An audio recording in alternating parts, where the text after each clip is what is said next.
बिस्मिल्लाहिर्रहमानिर्रहीम। अस्सलाम वालेकुम व्यूअर्स, कैसे हैं आप सब। चिकन को हम सब बहुत सारे तरीक़ों से पकाते हैं। मैं नॉर्मली किस तरह से बनाती हूँ जब मेहमान वगैरह आने हों या नॉर्मल कभी घर में भी, मैं आपके साथ वो तरीका शेयर करूँगी। ये बिल्कुल सिंपल चीज़ों से मैं बनाती हूँ, बेसिक जो घर में मौजूद होती हैं, कोई एक्स्ट्रा चीज़ नहीं डालती और ये बहुत अच्छा बनता है। इसके लिए मैंने जो चीज़ें ली हैं, 1 किलो मैंने चिकन लिया है, 3 मीडियम साइज़ प्याज, ginger garlic paste 2 tablespoon, 2 medium size के मैंने टमाटर लिए हैं, 3 सब्ज़ मिर्चें जो मैंने बारीक बारीक काट ली हैं।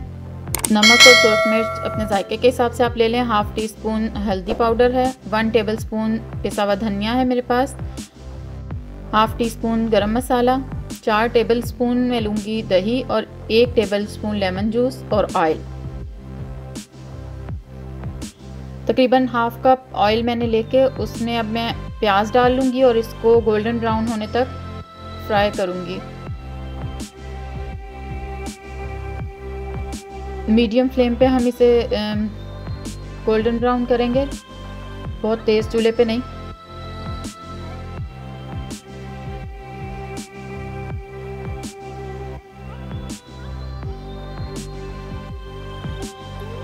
प्याज हमारे ब्राउन होना शुरू हो गए हैं। इसको अब हम जब ब्राउन हमारा जो हमें कलर चाहिए वो आ जाएगा तो हम इसको ऑयल में से प्याज को निकाल लेंगे एक पेपर टॉवल पे।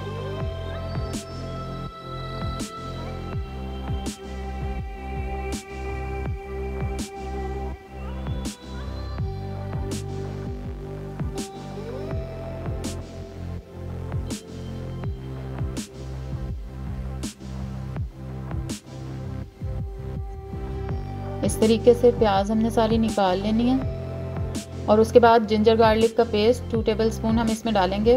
मैं फ्रोज़न यूज़ कर रही हूँ, आप फ्रेश भी कर सकते हैं।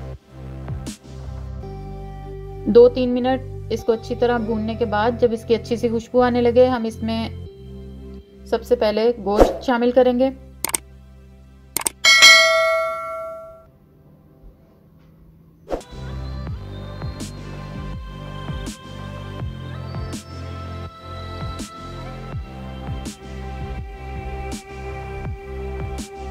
और गोश्त को तकरीबन 3-4 मिनट हम इसमें लहसुन अदरक में भूनेंगे अच्छी तरह, इसका कलर भी चेंज हो जाए और ये थोड़ा सा भून जाए।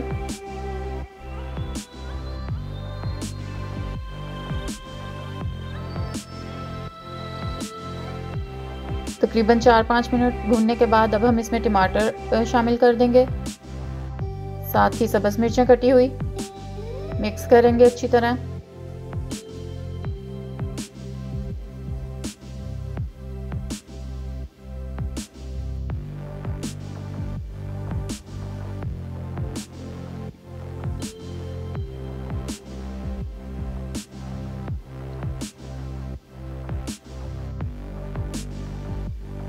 अच्छी तरह मिक्स करने के बाद हमने इसमें नमक, सुरख मिर्च पाउडर और हल्दी शामिल कर दी है।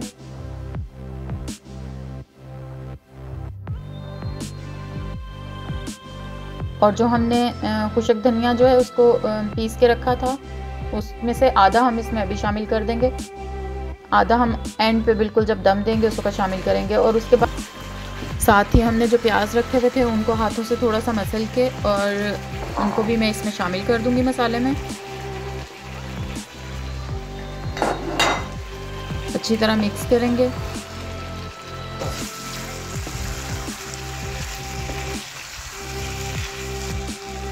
मिक्स करने के बाद इसमें आधा कप पानी डाल के मैं इसको 15 से 20 मिनट के लिए मीडियम आंच पे कुक करूंगी ताकि गोश्त जो है वो अच्छी तरह गल जाए।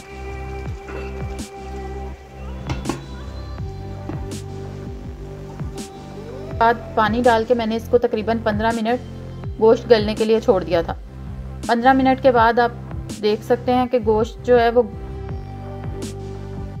गल चुका है।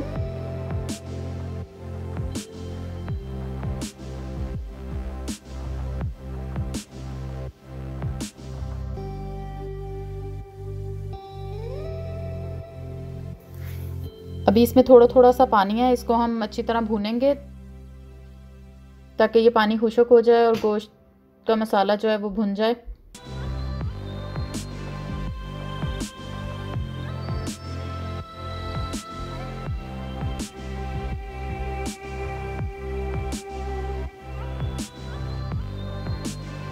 गोश्त जब बिल्कुल भुन गया है, मसाला बिल्कुल एक दफ़ा अच्छी तरह हमने 10 मिनट भून लिया है, उसके बाद मैंने 1 टेबलस्पून लेमन जूस इसमें शामिल किया है। लेमन जूस से सालन एक्स्ट्रा खट्टा नहीं होगा, लेकिन जो मसाले हमने डाले हैं वो बहुत अच्छे तरीके से इन्हेंस होंगे।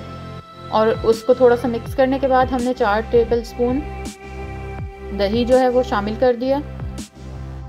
इसको थोड़ा सा हम चम्मच चला के तेज़ी से, और फिर हम इसको तकरीबन 10 मिनट के लिए दम पे रखेंगे ताकि दही का जो पानी होगा वो फिर से खुश्क हो जाए एक दफ़ा।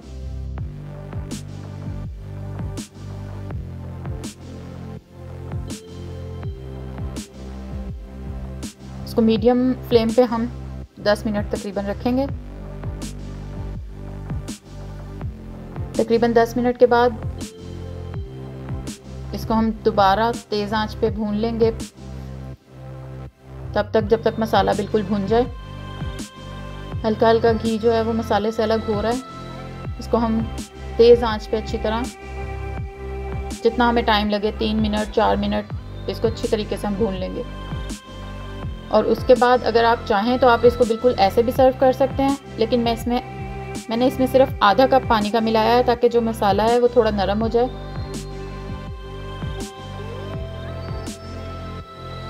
और इसके साथ जो मैंने गरम मसाला रखा हुआ था पिसा हुआ वो डाल दिया है, और ये जो खुश्क धनिया बचाया था आधा वो, और 3 सब्ज़ मिर्चों को मैंने दरमियान में से कट लगा के वो इसमें डाली हैं, क्योंकि जब दम पे एंड पे हम रखते हैं तो इसकी खुशबू बहुत अच्छी लगती है।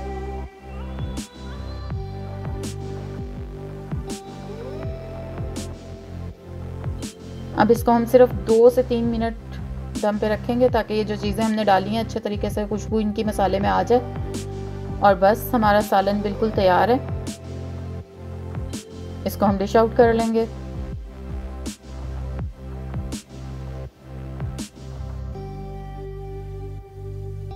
आप इसे रोटी या नान किसी भी चीज़ के साथ सर्व कर सकते हैं। ये बहुत ही मज़े का बनता है और बिल्कुल आसान और सादा चीज़ों से बन जाता है। इसको हम धनिया और बारीक कटी हुई अदरक के साथ गार्निश करेंगे। अगर पसंद आए तो लाइक करें। Thanks for watching. अल्लाह हाफिज़।